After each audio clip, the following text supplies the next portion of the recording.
All right, let's get into this story.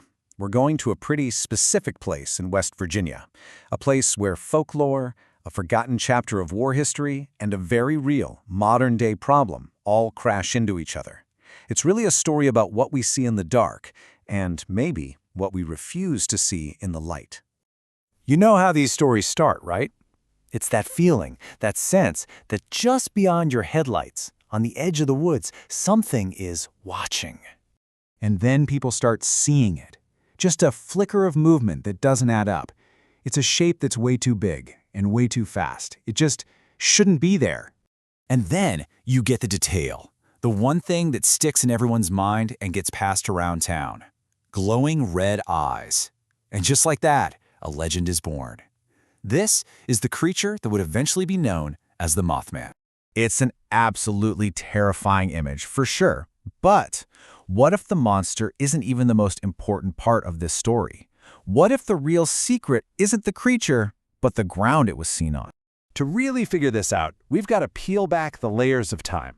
We need to go back to a moment of global crisis, when this quiet patch of land was called up for a totally different and much, much louder purpose. Take a look at this. This is what those woods actually were. Not some primordial forest, but the West Virginia Ordnance Works, or WVOW, a huge, sprawling factory complex that was thrown together in a massive rush during World War II.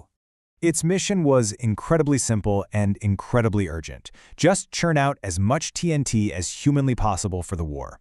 It was built, it ran at full speed for only 3 years, and then, as soon as the war ended in 1945, it just stopped. And when I say the scale was immense, I mean it. We're talking a $45 million facility, and that's in 1940s money. It employed 3,500 people, and every single day it was pumping out 250,000 pounds of TNT. This place was an absolute industrial titan, hidden away in the hills. But here's the thing, that kind of massive production, especially when you're doing it that fast, it always comes with a price.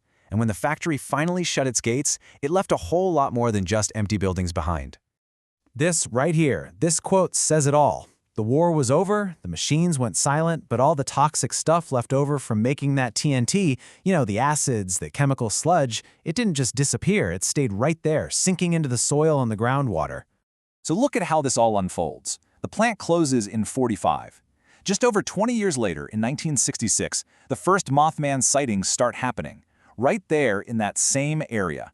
But it took until 1983 for the government to finally step in and say, okay, this place is a major problem. So what does Superfund site even mean? Well, it's not just a place that's a little messy.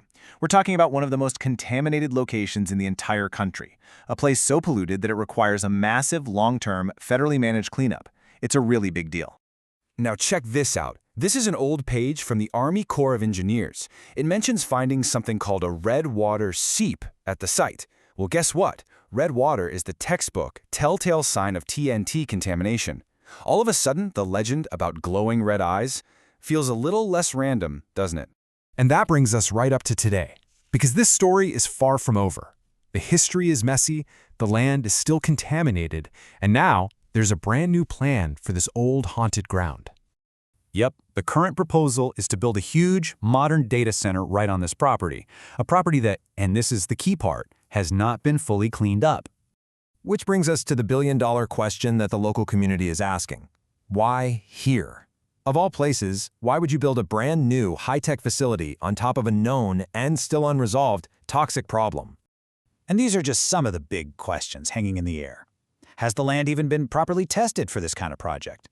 What happens when you start digging and disturb all those old chemicals? And the biggest one of all, why on earth are we talking about building something new before we finish cleaning up the old mess? So this really forces you to step back and look at the whole story again. We started with this terrifying creature in the woods, but maybe we were looking for the wrong kind of monster this whole time. Think about it. On one hand, you've got the legend, this physical creature with red eyes, a warning that something bad is about to happen.